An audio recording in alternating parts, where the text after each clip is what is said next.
6월 13일 화요일 리송화의 온라인 큐티를 시작하겠습니다. 오늘 큐티 본문은 레위기 25장 23절부터 38절까지고요. 제가 오늘 읽을 말씀은 23절 한 절의 말씀입니다. 토지를 영구히 팔지 말 것은 토지는 다 내 것임이니라. 너희는 거류민이요 동거하는 자로서 나와 함께 있느니라. 아멘. 오늘 여러분들과 함께 희년 원래의 자리로 돌아가는 것, 희년 원래의 자리로 돌아가는 것이라는 제목으로 큐티를 나누도록 하겠습니다. 샬롬, 오늘도 말씀을 시작하신 여러분 주님의 이름으로 축복합니다. 오늘 말씀은 땅을 영구히 팔지 말라는 하나님의 말씀으로 시작됩니다. 이 말씀은 어제 큐티에서 다 나누지 못했지만 희년과 연결되어져 있는 말씀인데요. 제가 희년에 대해서 한번 말씀을 읽도록 하겠습니다. 레위기 25장 8절 그리고 10절입니다. 너는 7 안식년을 계수할지니 이는 7년이 7번인즉 안식년 7번 동안 곧 49년이라. 너희는 50년째 해를 거룩하게 하여 그 땅에 있는 모든 주민을 위하여 자유를 공포하라.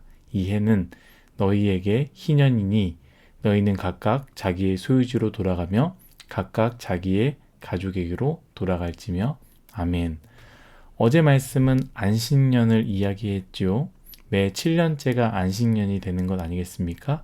그 안식년을 포함해서 7번을 보내면 49년이 되는 거죠.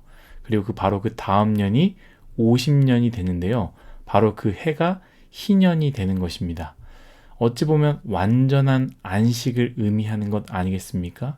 그런데 이 희년은요, 단순히 쉼을 갖는 안식과는 달랐습니다.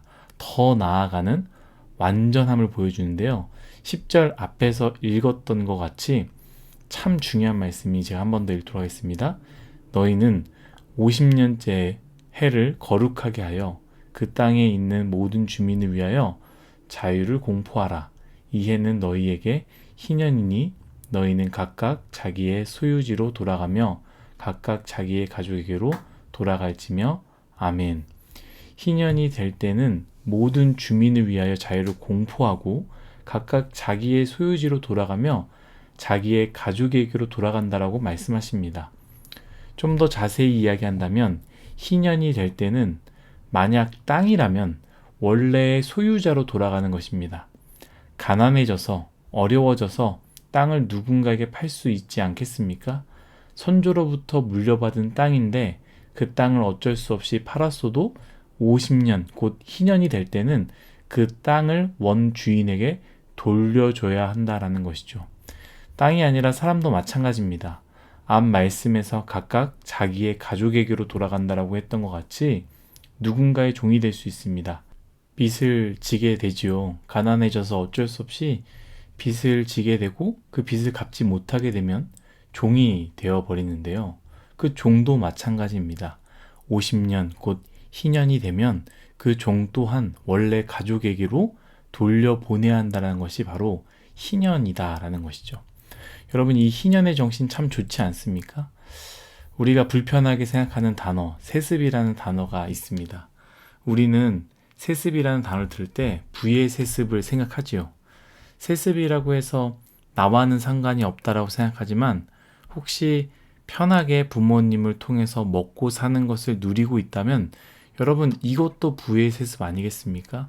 내가 일군 것이 아니지만 부모님이기에 그리고 자녀이기에 노력 없이 대가 없이 누리고 받는 것, 그것이 세습입니다.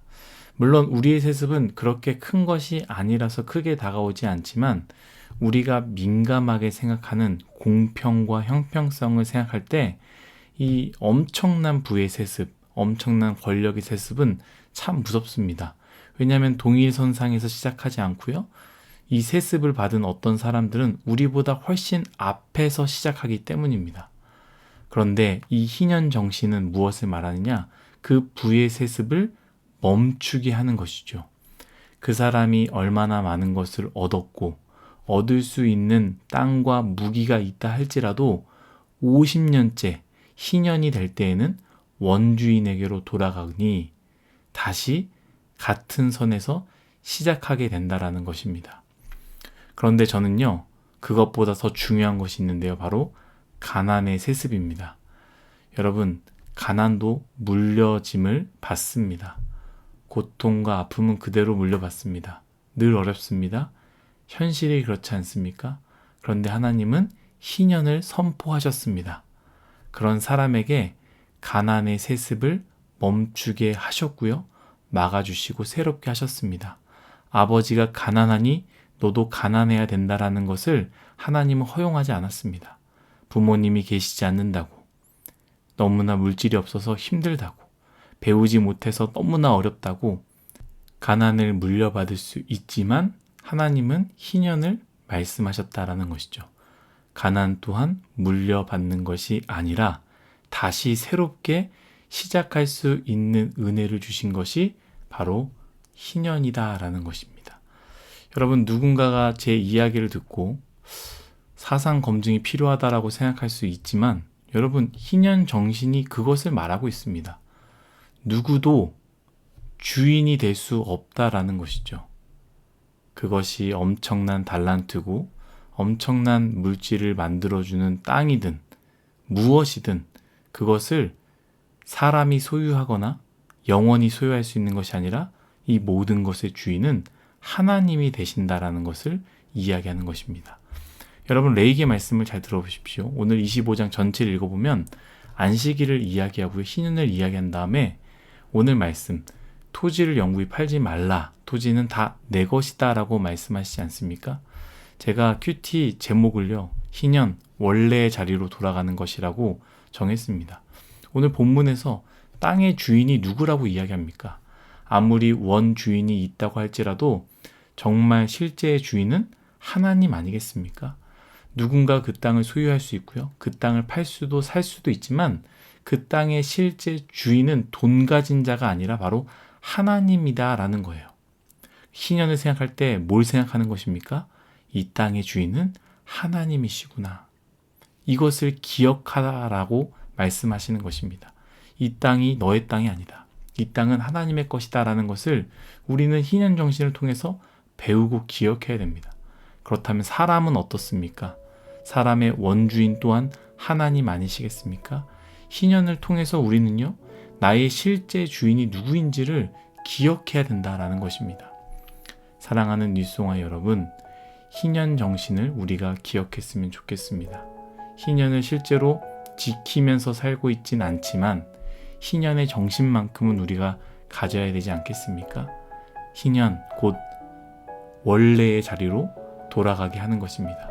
모든 것이 다 하나님의 것이니 하나님께로 돌려보내야 되는 것 아니겠습니까?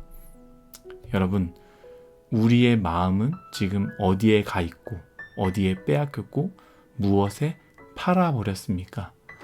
영혼을 팔아버렸다라는 말이 있는 것처럼 돈에, 쾌락에, 성공에, 사람의 영혼을 이미 팔아버릴 수도 있습니다. 아니, 팔림을 당했을 수도 있습니다.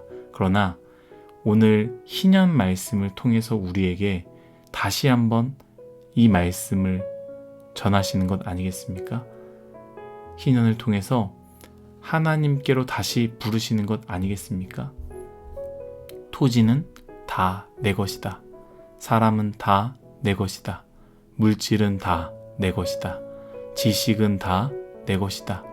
너의 마음도 다 내 것이다.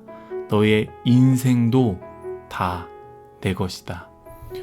우리는 우리의 것이라고 속아 누리고 있지만 이 희년 정신을 통하여 우리의 것이 아님을 기억하며 원래 주인이신 하나님께 돌려보내는 우리의 인생이 되시기를 예수님의 이름으로 축복합니다. 기도하겠습니다. 하나님, 모든 것이 다 하나님의 것임을 고백합니다.